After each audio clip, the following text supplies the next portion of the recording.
22 years building brake systems for Ford, and they hand my department to a kid who thinks torque specs are a suggestion.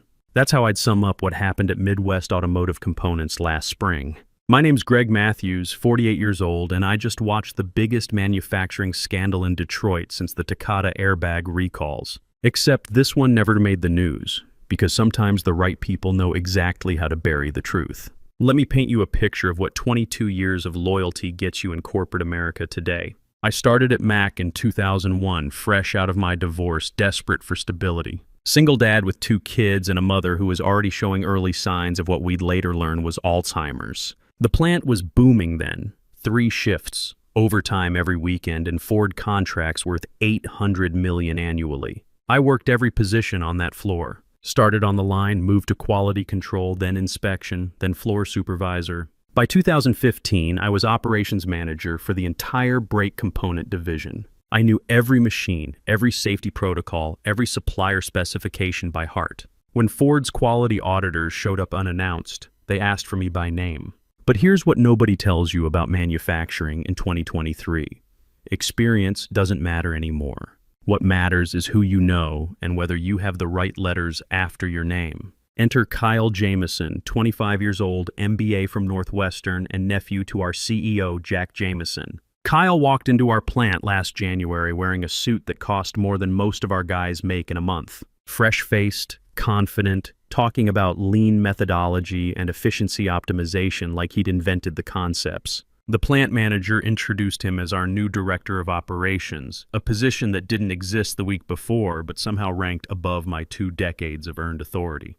I'll give Kyle credit. He was polite. Called me sir in meetings, nodded enthusiastically when I explained our processes, took careful notes in his leather portfolio. But politeness doesn't prevent catastrophe when you're dealing with automotive safety standards. The first red flag came in February. Kyle approved a batch of brake rotor blanks that were 0.02 millimeters outside Ford's tolerance specifications. In automotive manufacturing, that's like being a little bit pregnant. There's no acceptable margin for error when you're talking about stopping a 2-ton vehicle traveling 70 miles per hour. I caught it during routine inspection and flagged the batch for rework. Kyle overruled me, said the deviation was within acceptable parameters for cost optimization. I explained that Ford's specifications weren't suggestions, they were requirements backed by federal safety regulations. Kyle smiled and said he'd take responsibility for the decision. That batch went to Ford's Dearborn plant and passed their incoming inspection. Pure luck because their inspector was rushing to meet quota, but I documented everything, photographed the measurements, and filed my concerns with plant management. Next section, how I discovered Kyle was systematically compromising safety standards while building a case to remove me from oversight. 3 weeks after the rotor incident, I started noticing a pattern. Kyle was approving material certifications without proper metallurgical testing. Standard procedure requires every steel batch to undergo tensile strength analysis. It's literally federal law under DOT safety regulations. But Kyle was signing off on certificates from our supplier in Ohio based solely on their paperwork. I approached Tommy Walsh, our senior quality inspector, about running independent tests on the incoming materials. Tommy's been with Mac for 15 years, has 2 daughters in college, and knows the political landscape better than anyone. Greg, I can't afford to rock the boat right now, Tommy said during our smoke break behind Building C. Michelle's tuition is due next month, and Sarah's got another year at state. If management thinks I'm questioning their decisions, Tommy had documentation showing 3 separate batches of steel that came in below specification, but Kyle had approved them all. The supplier, Great Lakes Steel in Youngstown, had been cutting corners to meet price targets. Their mill certificates showed perfect numbers, but when Tommy ran spot checks using our Rockwell hardness tester, the results told a different story. Look at this, Tommy showed me the readout on his tablet. Specification calls for 32 HRC minimum. This batch is testing at 29.5. Put this steel in a brake rotor, and you're looking at premature wear, possible cracking under thermal stress. But Tommy wouldn't go on record. He had too much to lose. That's when I made my first mistake. Instead of building a careful case, I went straight to Kyle with the evidence. I found him in his office at 7 a.m. before the day shift started, thinking I could handle this quietly between professionals. Kyle, we've got a problem with the Great Lakes steel shipments, I started, showing him Tommy's test results. These materials don't meet Ford's specifications. We need to quarantine the affected inventory, and Kyle cut me off. Greg, I appreciate your diligence, but I've reviewed the supplier certifications personally. Great Lakes Steel is a preferred vendor with Ford. Their documentation is sufficient for our quality management system. Kyle, the documentation is falsified. Our independent tests show. Are you suggesting that Ford's preferred vendor is committing fraud? The way he said it, with that MBA smirk, made something snap inside me. I'm suggesting that you don't know the difference between a mill certificate and toilet paper. You're 25 years old with zero manufacturing experience, and you're gambling with people's lives. The words hung in the air between us. Kyle's expression shifted from condescension to something colder. Greg, I think you need to take a step back and remember that I'm your supervisor. This kind of insubordination is exactly the attitude problem that senior management has been discussing. He was building a file on me. I could see it in his eyes. Next section. How Kyle's counterattack began and why the plant's union rep couldn't help me navigate the corporate politics. After my confrontation with Kyle, I went to see Danny Kowalski, our UAW Local 228 shop steward. Danny's been fighting management battles for 12 years, knows every clause in our collective bargaining agreement. I figured he'd have my back on a safety issue this clear-cut. Greg, listen to me carefully, Danny said, leaning against his desk in the union trailer. Kyle Jamison isn't just some random MBA. He's Jack Jamison's nephew. Jack sits on the board of Ford's Supplier Council. You understand what that means? I understood. Mac held 4 major Ford contracts worth $300 million annually. Jack Jamison didn't just run our plant. He had direct relationships with Ford's procurement executives. Cross him, and Mac could lose preferred supplier status overnight. But Danny, we're talking about safety violations. Federal DOT regulations. The union has to protect jobs, Greg. All 600 of them. You think Ford's going to keep buying from us if they hear we've got internal quality disputes? They'll switch to Thompson Industries in Tennessee faster than you can say right to work state. Danny showed me the reality of modern manufacturing unions. They weren't the powerhouses of the 1970s anymore. With Mexico producing brake components at 40% of our labor costs and Tennessee offering tax incentives Ford couldn't ignore, Mac's survival depended on political relationships more than worker solidarity. File your safety concerns through proper channels, Danny advised. Document everything, but don't make this personal with Kyle. Management's already talking about efficiency improvements and redundancy elimination. You want to give them an excuse to restructure your position out of existence? That afternoon, Kyle called me into his office for what he termed a performance discussion. Present were Linda Chen from HR and Kyle's assistant, a nervous 20-something named Amy, who took notes throughout our conversation. Greg, we need to discuss your attitude toward new management initiatives, Kyle began, reading from a prepared script. Multiple colleagues have reported that you've been resistant to process improvements and questioning established vendor relationships. This was corporate speak for building a termination file. I'd seen it happen to 3 other veteran employees over the past 2 years. First came the performance discussions, then the corrective action plans, then the inevitable position elimination due to organizational restructuring. Kyle, my concerns are about safety compliance, not management initiatives. When brake components fail, people die. That's not corporate politics, that's physics. Linda Chen interrupted. Greg, Mac has maintained ISO 9001 certification for 8 consecutive years. Our quality management system exceeds industry standards. Are you suggesting our processes are inadequate? The trap was perfectly laid. If I said yes, I was questioning the entire company's competence. If I said no, I was admitting my concerns were unfounded. Either way, Kyle's HR file on me got stronger. I'm suggesting that recent material approvals haven't followed established testing protocols, I said carefully. I have documentation showing discrepancies between supplier certifications and independent verification tests. Kyle leaned forward. Greg, questioning the integrity of Ford's preferred vendors is a serious allegation. Do you have evidence of actual fraud, or are you simply disagreeing with management decisions? They had me cornered. Accusing Great Lakes Steel of fraud without absolute proof would be career suicide. But accepting substandard materials could literally be actual suicide for drivers whose brakes failed at highway speeds. I chose the middle path that satisfied nobody. I'm requesting additional verification testing on incoming materials to ensure compliance with federal safety standards. Noted, Kyle said while Amy scribbled furiously. We'll take your concerns under advisement. Translation.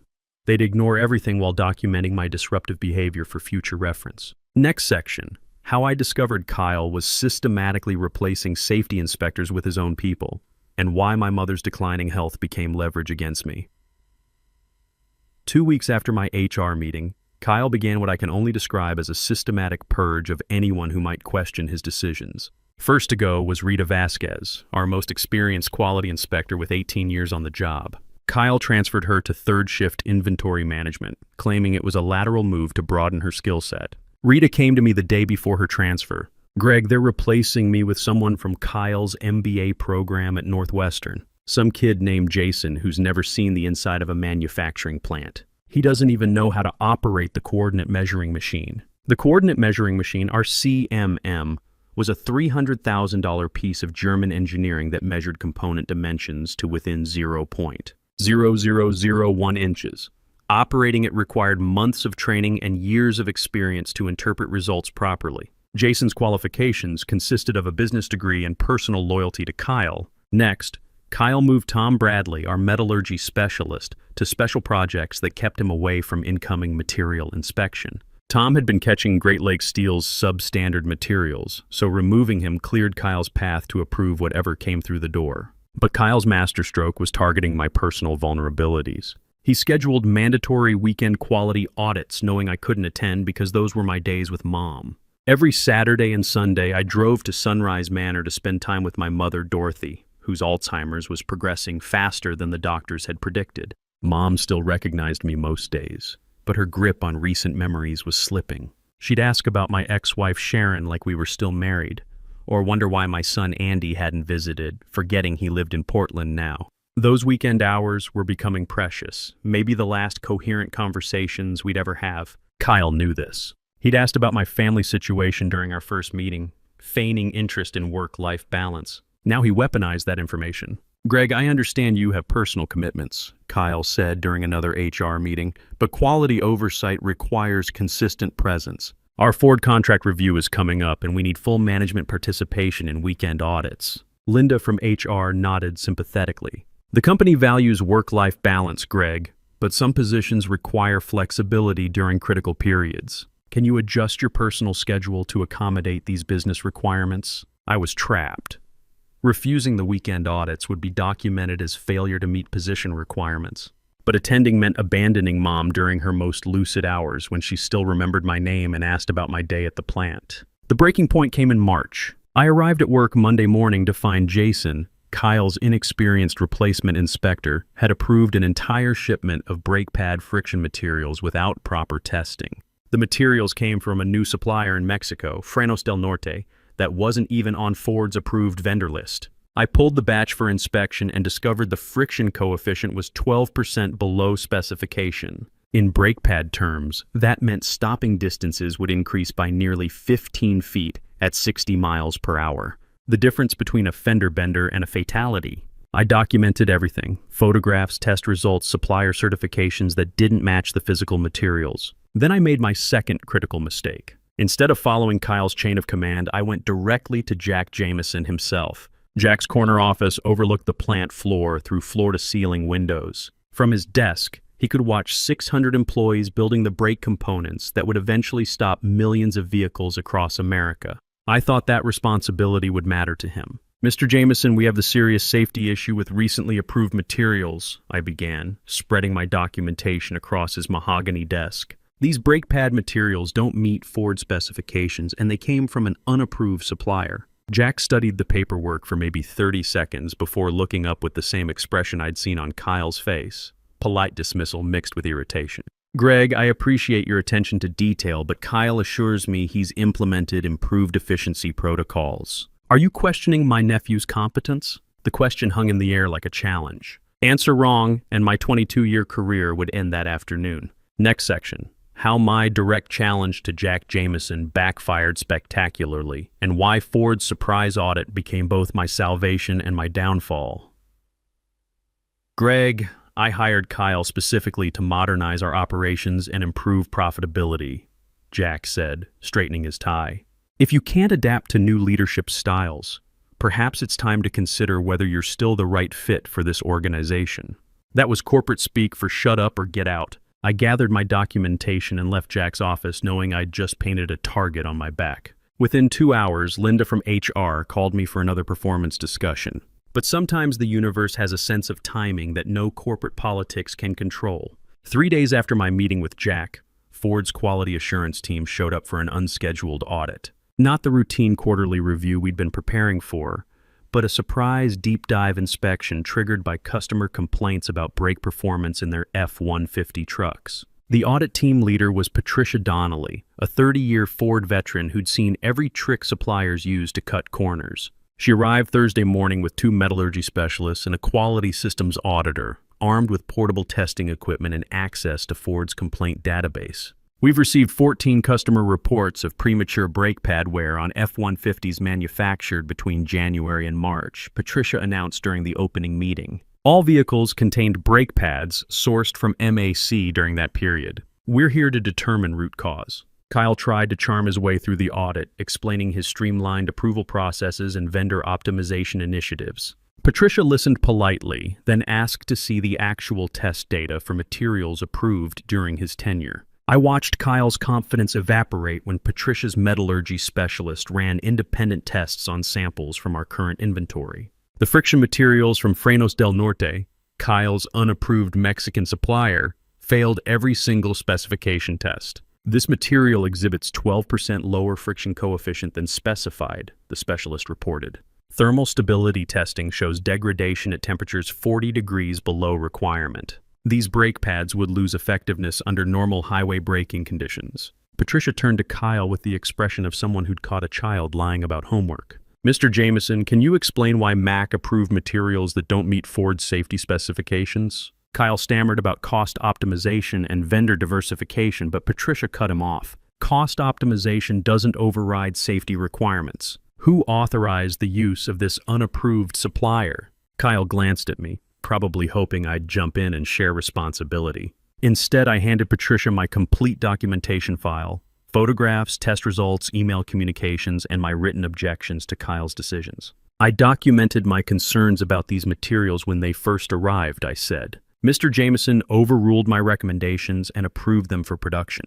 Patricia spent the next 2 hours reviewing my documentation. Every photograph was time-stamped. Every test result was signed and witnessed. Every email showed my attempts to prevent substandard materials from reaching Ford's assembly lines. Mr. Matthews, this documentation is exemplary, Patricia said. Your testing protocols exceed Ford's requirements. Why weren't these concerns escalated to plant management? I explained my attempts to work through proper channels, including my meetings with Kyle and Jack Jameson. Patricia took notes, occasionally asking clarifying questions about MAC's quality management hierarchy. On Friday afternoon, Patricia delivered her preliminary findings to MAC's senior management. I wasn't invited to that meeting, but Tommy Walsh had friends in the administrative office who heard everything. Ford's suspending MAC's brake pad contracts pending corrective action, Tommy reported during our smoke break.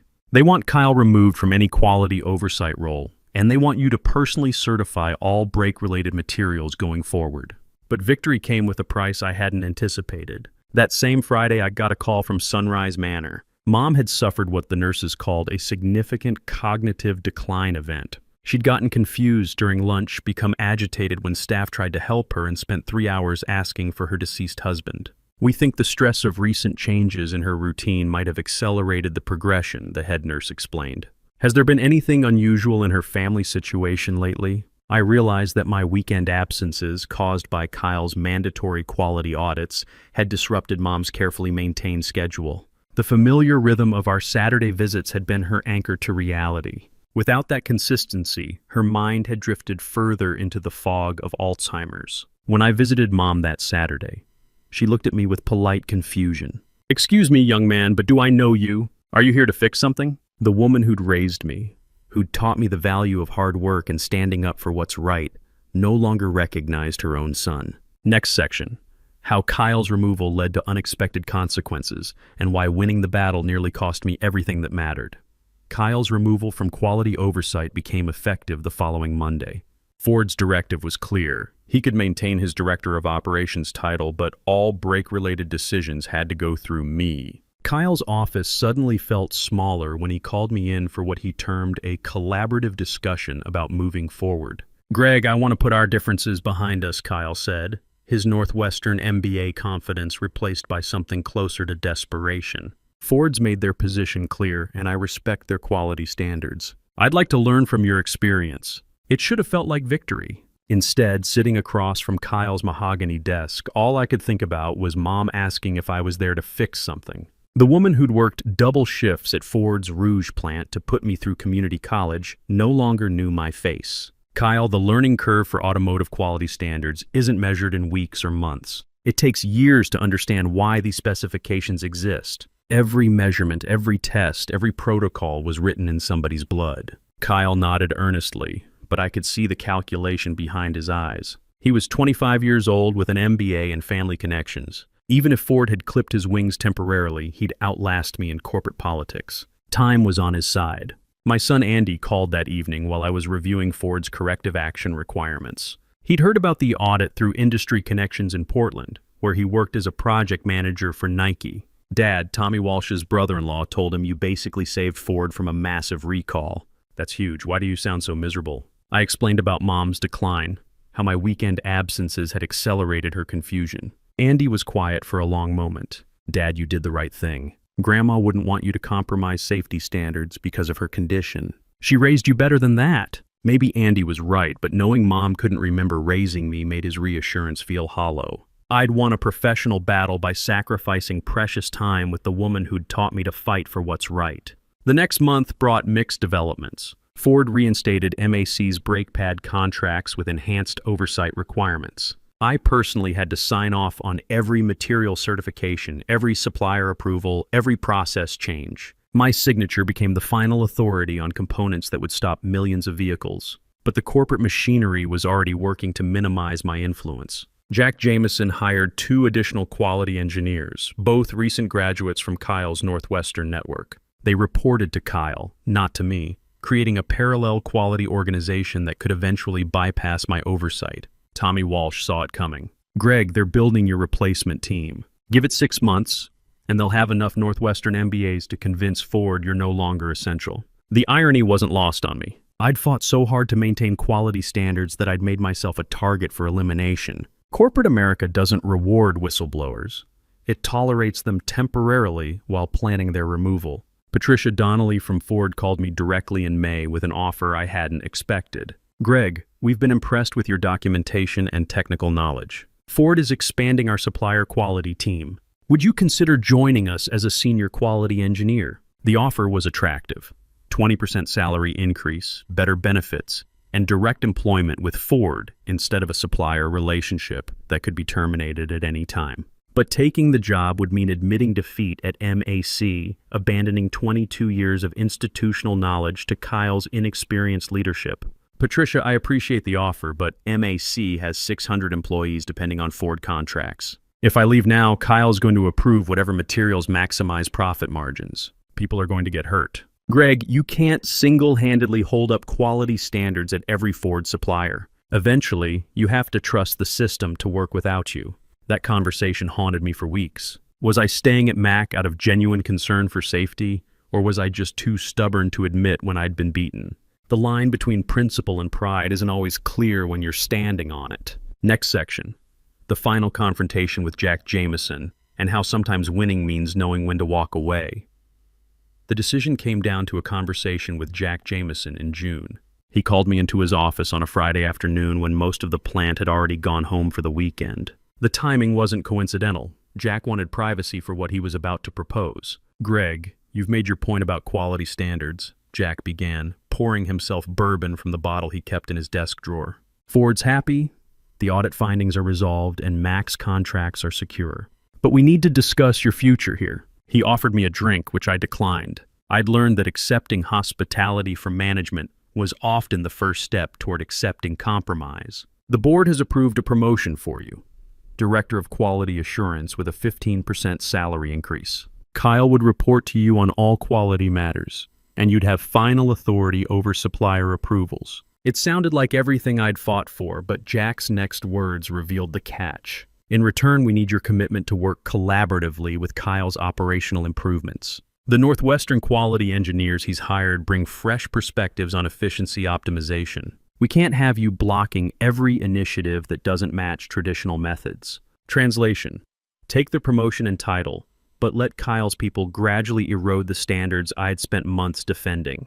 It was a golden handcuff disguised as recognition. Jack, those efficiency optimizations nearly caused a recall that would have destroyed Mac's relationship with Ford. How many more chances are we going to give untested processes before someone gets killed? Jack's expression hardened. Greg, you're 58 years old with 22 years of service. You're eligible for early retirement with full pension benefits. That's a generous package that not everyone in your situation would receive. The threat was crystal clear. Take the promotion and play along, or take early retirement and lose the influence to prevent future safety compromises. Either way, Jack was removing me as an obstacle to Kyle's corporate ambitions. I thought about Mom, sitting in Sunrise Manor asking nurses if someone was coming to fix something. I thought about the F-150 drivers who'd never know their brake pads had failed Ford's safety specifications. I thought about Tommy Walsh's daughters in college and the 600 Mac employees who depended on Ford contracts for their livelihoods. Jack, I'll take the early retirement package, but I have one condition. I want to personally train my replacement on Ford's quality requirements. Someone with actual manufacturing experience, not another Northwestern MBA. Jack agreed, probably relieved to have me gone without a fight. We settled on August 31st as my last day, giving me 2 months to document processes and train whoever they hired. That weekend, I called Patricia Donnelly at Ford and accepted her offer.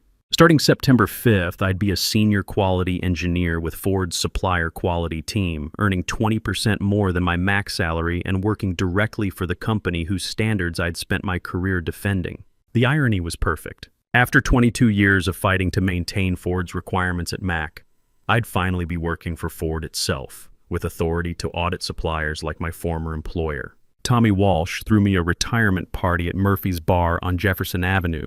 Half the plant showed up, including some of Kyle's Northwestern engineers who probably came to make sure I was really leaving. Danny Kowalski from the union gave a speech about standing up for safety principles even when it cost you everything. Greg Matthews never backed down from a fight when people's lives were on the line, Danny said, raising his beer bottle. That's the kind of courage this industry needs more of. But sitting in that crowded bar, surrounded by co-workers who respected what I'd done, all I could think about was Mom asking if I was there to fix something.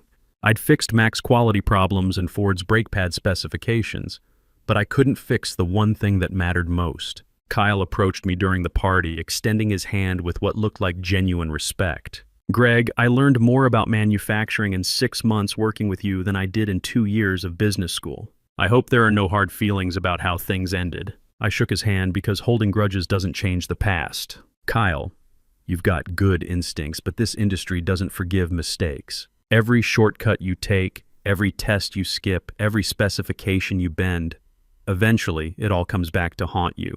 Remember that. 3 weeks later, I started my new job at Ford's Dearborn headquarters. My first assignment was auditing supplier quality systems for brake components. The irony wasn't lost on anyone when Mac appeared on my audit schedule for October. Next section. How coming full circle at Ford gave me the perspective to understand what I'd really won and lost. My first day at Ford's World headquarters felt like stepping into a different universe. The Dearborn complex sprawled across 1,200 acres, employing 47,000 people who designed, engineered, and tested the vehicles that defined American transportation. After 22 years at Mac's single plant, Ford's scale was overwhelming. Patricia Donnelly introduced me to the supplier quality engineering team, 8 professionals responsible for auditing the 300 companies that provided components for Ford's North American operations. My cubicle overlooked the test track where prototype F-150s underwent brake performance evaluations, a daily reminder of why precision mattered in our industry. Greg, your first assignment is a follow-up audit at Midwest Automotive Components, Patricia said, handing me a thick file folder. 6 months ago, we identified significant quality issues with their brake pad materials. We need to verify that their corrective actions are sustainable. The irony was almost too perfect. After spending months fighting Kyle's cost-cutting measures from the inside, I'd now return as Ford's representative with authority to evaluate Mac's entire quality system. The audit was scheduled for October 15th, exactly 2 months after my retirement party at Murphy's Bar. I drove to Mac that Tuesday morning in my Ford Fusion, parking in the visitor spaces I had walked past every day for over 2 decades. The plant looked smaller somehow, maybe because I was seeing it through Ford's eyes instead of as an employee grateful just to have a job. Kyle met me at the security desk, professionally dressed and clearly nervous about the audit. He'd grown into the director of operations role somewhat, though the Northwestern confidence had been tempered by 6 months of actual manufacturing responsibility. "Greg, welcome back," Kyle said, extending his hand. "We've implemented all of Ford's corrective action requirements. I think you'll be impressed with the improvements we've made." The plant tour revealed mixed results. Kyle had hired 3 additional quality inspectors, including one with actual automotive experience from Delphi. The coordinate measuring machine now had 2 qualified operators.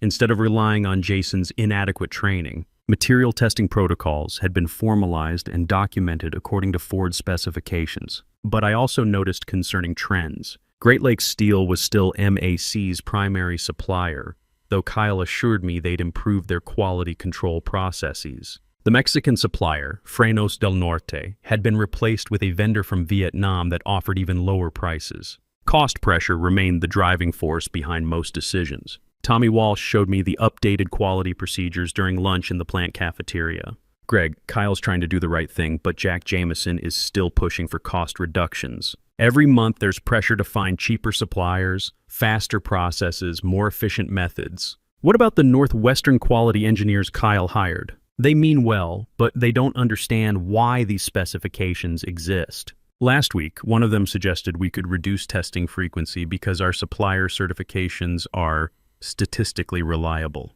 I had to explain that statistical reliability doesn't prevent catastrophic failure. During my closing meeting with Mac's management team, I delivered Ford's preliminary findings. The corrective actions were adequate for maintaining current contracts, but sustainability remained questionable. Mac's quality system depended too heavily on individual knowledge rather than institutional processes. "Mr. Jameson, Ford's recommendation is continued monthly audits for the next 6 months," I reported to Jack, who looked older and more tired than I remembered. "Your quality improvements are positive, but the underlying cost pressures that created the original problems haven't been addressed."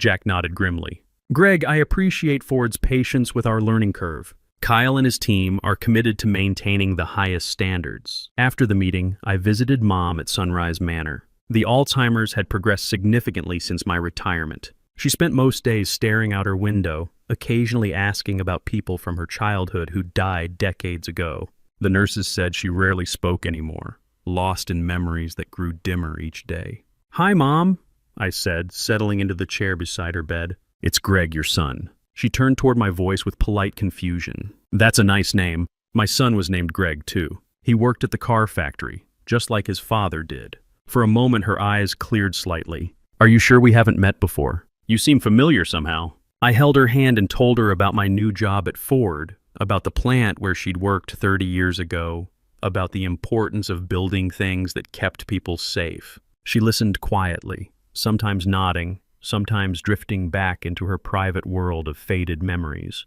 Driving home that evening, I reflected on what I'd gained and lost over the past year. I'd prevented a potential recall that could have killed people, established quality standards that would protect future drivers, and earned respect from the industry's most demanding customer. My new salary allowed me to afford better care for Mom and help secure my own retirement, but the victory came with permanent costs. Mom would never again recognize the son she'd raised to stand up for what was right. I'd missed months of her final coherent conversations while fighting battles at MAC. The time lost to corporate politics and weekend audits couldn't be recovered, no matter how many quality problems I'd solved. 6 months later, MAC failed another Ford audit. Kyle's Northwestern engineers had gradually relaxed testing protocols, and quality issues began appearing in customer complaints again. Jack Jameson was forced to sell the company to a larger supplier that immediately restructured Mac's management team. Kyle called me when the sale was announced. "Greg, I wanted to thank you for everything you taught me about manufacturing. I'm taking a position with a consulting firm in Chicago, helping other companies improve their quality systems. Maybe I can prevent the mistakes I made at MAC." That conversation gave me hope that some lessons had been learned. Kyle would never be a manufacturing expert, but he'd gained respect for the complexity and responsibility that comes with building safety-critical components. Standing in my Ford office, looking out at the test track where engineers evaluated brake performance every day, I understood that victories in corporate America are always incomplete.